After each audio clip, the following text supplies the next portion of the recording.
What's going on, family? This is Scrapbook Boxing, the Museum of the Forgotten Fisticuffs series. Right now we're going to take a look at a dynamic lightweight champion by the name of Lou Ambers. Now, Lou Ambers was born in Hickory, New York, and he faced greats such as Lou Jenkins, Coco Kid, Pedro Martinez, Henry Armstrong, Barney Ross, Jimmy McLaurin, Tony Canzaneri, just to name a few. So let's take a look at his dynamic career. Lou Ambers was born November 8, 1913 in Hickory, New York. His nationality was American, Italian. He weighed 135 pounds and stood 5 foot 6 inches. Lou Ambers was managed by Al Wow, who later managed Rocky Marciano. In 1932, Lou Ambers began his professional career and was placed on a card on June 16th. He faced Frankie Curry and knocked him out in 2 rounds. But just 2 days later, June 18th, he fought a fighter by the name of Joe Feliciano. He went 6 rounds with him. September 12th, he faced Mel Dottie and went 6 rounds with him. September 16th, just 4 days later, Ray Myers goes 6 rounds with him. November 18th, Jerry White knocks him out in 4 rounds. November 27th, Stanley Winery knocks him out in 2 rounds. Fascinating. 1933, February 27th, he faces Pedro Nieves, New York City, defeats him in 6 rounds. April 10th, Frankie Wallace, Utica, New York, defeats him in 6 rounds. Fascinating, I'm just skimming through.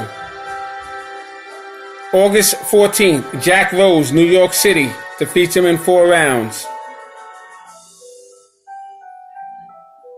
August 28th, Joe Costa, New York City, defeats him in 6 rounds. Now, on his second year of boxing, December 5th, he faces Louis Coco Kid, Providence, Rhode Island, defeats him in 10 rounds. That's his first murderous row fighter that he fights.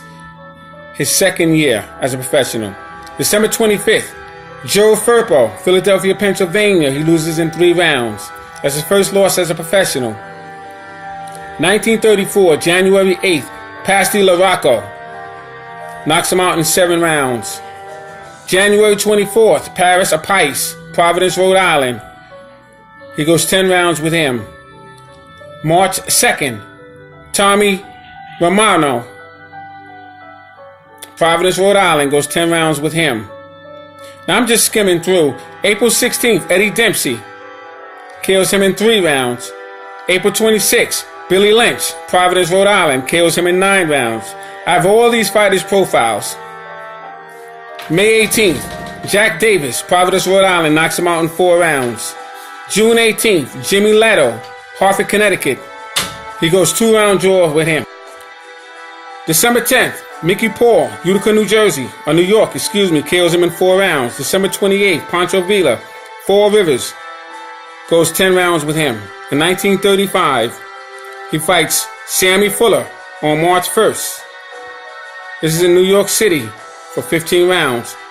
April 24th, Honey Boy Hughes, Providence, Rhode Island, knocks him out in 5 rounds. May 10th, Tony Canzaneri, New York City, he lost 15 rounds for the vacant World Lightweight Championship. December 16th, Jimmy Vaughn, outstanding fighter, Cleveland, Ohio, 10-round victory. 1936, January 3rd, outstanding fighter in Frankie Click, New York City, defeats him in 10 rounds. Phenomenal feat. January 21st, Tony Herrera, Brooklyn, New York, knocks him out in 9 rounds. February 7th, Baby Arizmenzi, New York City, goes 10 rounds with him and defeats him. Baby Arizmenzi would have series of fights with Henry Armstrong. Very good Mexican fighter. April 15th, Buster Brown, Providence, Rhode Island, knocks him out in 1 round. May 15th, Jackie Sharkey, Grand Rapids, Michigan, knocks him out in 6 rounds. July 6th, Joey Greb, Newark, New Jersey, 10-round victory. September 3rd, Tony Canzaneri, New York City, defeats him in 15 rounds and wins the World Lightweight Champion. He claims the World Lightweight Champion of the world. Fascinating. That's his 4th year as a professional.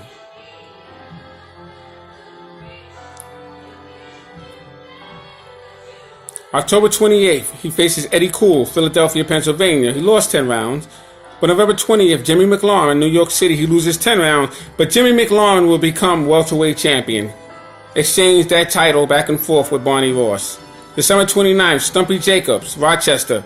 Unfortunately, after a 7th-round knockout, Stumpy Jacobs died due to injuries following that bout. 1937.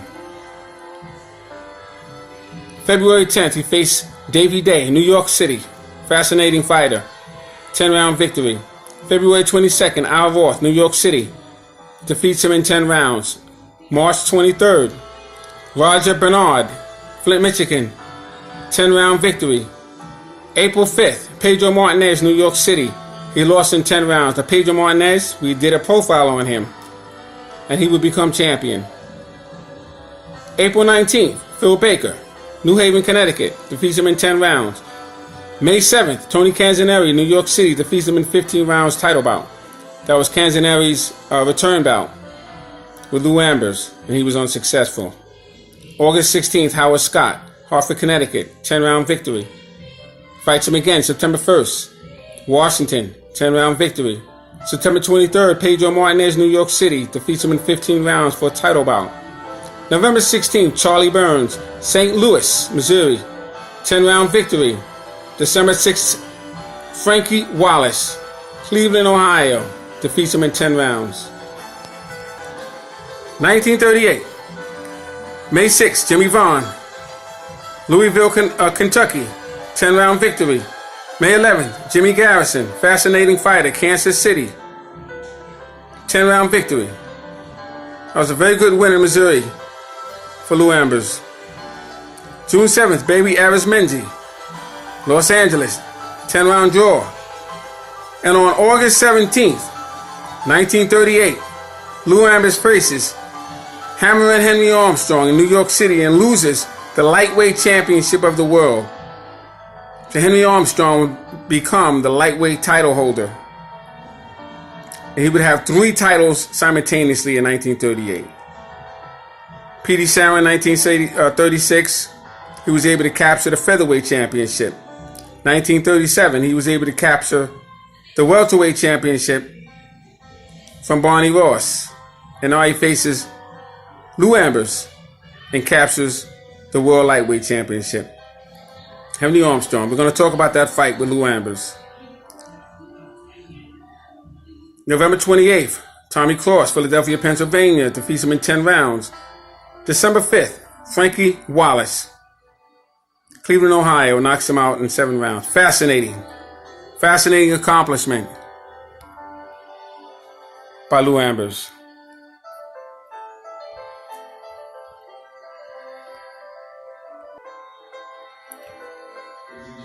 Lou Ambers was an outstanding fighter. He's underrated, doesn't get the full credit that he does deserve. He was a fighting champion. He fought Henry Armstrong twice. Barney Ross, Jimmy McLaurin, Pedro Martinez. These are all champions. He fought fighters like Jimmy Leto, Jimmy Garrison. Phenomenal fighting. Look at Coco Kid. Dynamite fighter. And Lou Ambers. And here you can see Lou Jenkins. Lou Jenkins was a phenomenal fighter. Unfortunately for Lou Ambers, Lou Jenkins took the title away from him. After Lou Ambers took the title away from Henry Armstrong in a return bout.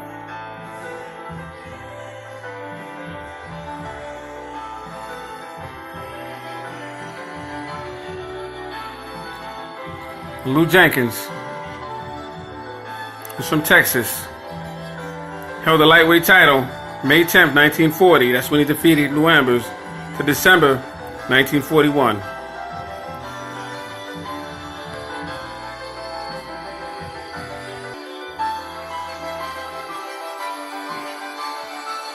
This is Lou Jenkins standing over Lou Ambers before that fight was called to a halt.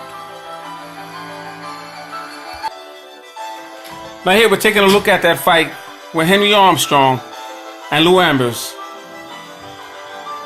This is Henry Armstrong's scrapbook. I have two of these books. There are about 500 pages total between the two books of all the articles of Henry Armstrong.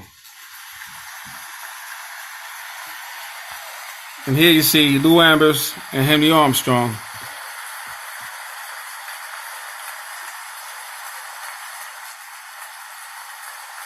Armstrong hopes to capture the lightweight title at the Polo Grounds with Lou Ambers.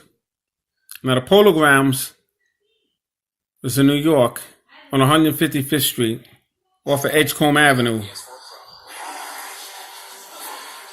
this is where the Giants used to play.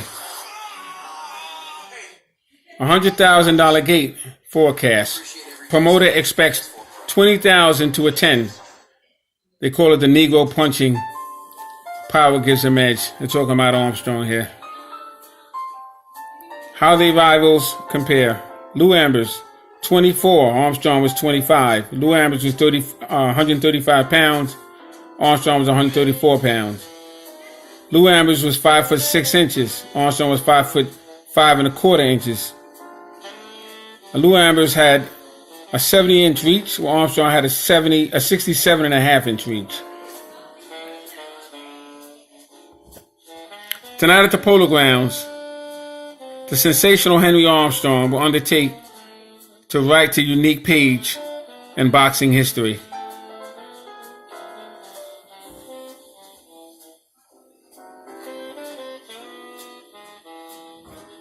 This is how they sized up.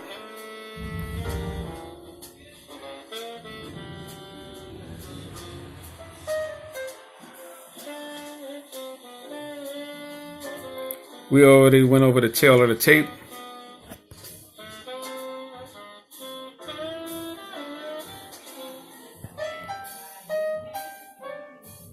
Peak poundage for Ross.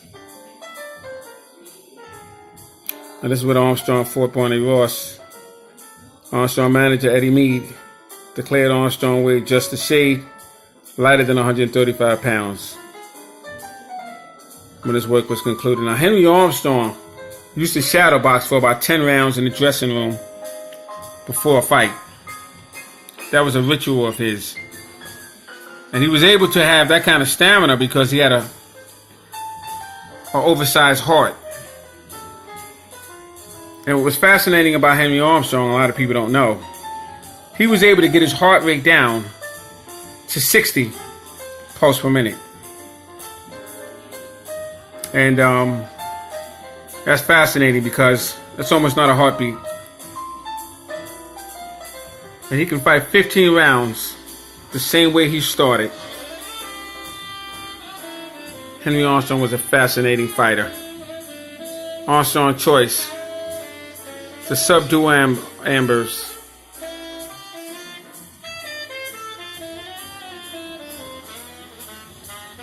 Outstanding.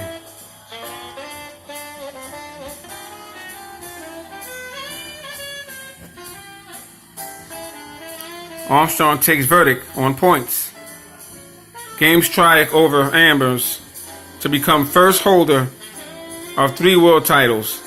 A split vote on decision announced a 2-1 count for Henry, booed noisy by Garden spectators. So they didn't want to see a black fighter accomplish such a feat. And that's why it was so impressive, because that year, in 1938, you had Henry Armstrong, who held the featherweight, the lightweight, the welterweight. Joe Louis held the heavyweight. John Henry Lewis held the light heavyweight. And Ken Overland, who had the middleweight, Ceferino Garcia, had taken the title from him. But Armstrong, who tried to get that fight that same month, was held off. They gave it to Ceferino Garcia instead of Armstrong. So when Ken Overland lost to Ceferino Garcia, they had no choice but to allow Armstrong fight Ceferino Garcia for the middleweight title. And unfortunately for Armstrong,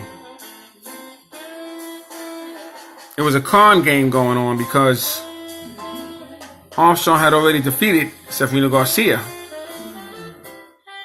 And now when given the opportunity, it became a draw because they took 5 rounds away from Armstrong to make sure he didn't get that victory. Had he completed that, he would have had it would have been African Americans champions from featherweight, and I think Georgie Pace had the bantamweight at that time. And it would have been from bantamweight all the way to heavyweight. And because of prejudice, they didn't allow that to happen. So I just wanted to touch on this fight. So I want to introduce Lou Ambers into my Museum of Forgotten Fisticuffs series. Salute to Henry Armstrong. This is Scrapbook Boxing, Museum of the Forgotten Fisticuffs series.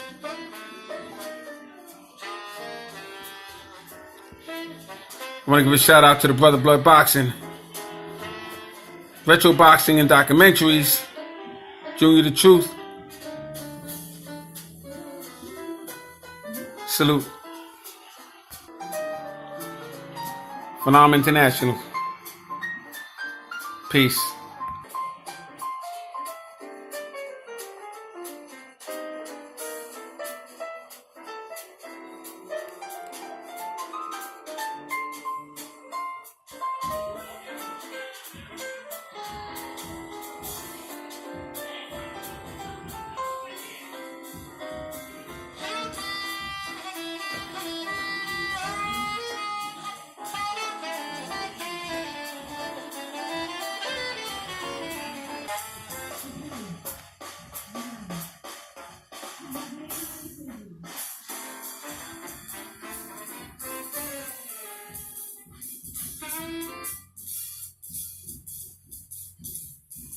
Yeah.